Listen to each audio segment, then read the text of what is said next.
Uşaqlar dalaşır, müəllim isə kənarda dayanıb su içir. Tərbiyə etmək məqsədi ilə uşağa qarşı fiziki zorakılıq edən müəllimlər 200 manata dək cərimələnəcək. Bu qərardan sonra bəzi müəllimlər sosial media hesablarında videolar paylaşaraq məktəblərdə belə mənzərələrin yarana biləcəyini bildirirlər.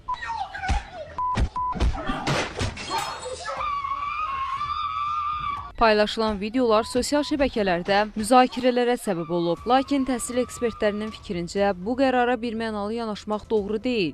İlk öncə müsbət tərəfləri haqqında məlumat vermək istəyərdim ki, şagirdlərin məktəblərdə demək olar ki, öz hüquqlarının qorunması və müəllim-şagird münasibətlərində dostanı münasibətlərin yaranması, anlayışlar, valideynin məktəbə etimadının artması, şagirdin hüquqlarının qorunması, şagirdlər dərsləri daha çox motivasiya və anlayışla başa düşməsi, psixoloji mühitin qorunması, bu kimi üsullar yeni qaydanın müsbət tərəfləri ola bilər. Amma bununla yanaşı isə mənfi tərəflər də müzakirə olunmaqdadır. Təhsil eksperti bildirir ki, müəllimlə şagird arasında sağlam münasibət psixoloji və pedaqoji yanaşma üzərindən formalaşmalıdır.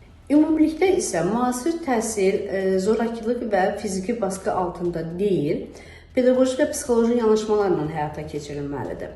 Yəni, şagird məktəbdə özünü hansısa bir baskı altında, hansısa bir zorakılıq altında hiss etməməlidir. O daha çox müəllimlə dost, yoldaş münasibətində olmalıdır. Müəllim isə şagirdə pedaqoji və psixoloji yanaşmalarla tədrisin metodikasına üstünlük verməlidir. Ümumiyyətlə, müasir təhsil şagird yönümlü və müəllim yönümlü olmalıdır və yeni tətbiq olunmuş qaydanı isə bəzi müəllimlər artıq müəllim mühitinin, müəllim etimadının aşağı düşməsi, müəllimlərin belə deyək də psixoloji baskı altında saxlanması kimi dəyərləndirməsinlər. Sevinç Purkeştasi əlavə edib ki, məktəblərdə yaranan mühit həm müəllim, həm də şagird yönümlü olmalıdır. Bu yanaşma sağlam və səmərəli təhsil mühitinin yaranmasına kömək edir. Fidan Əsədli, Xəzər xəbər.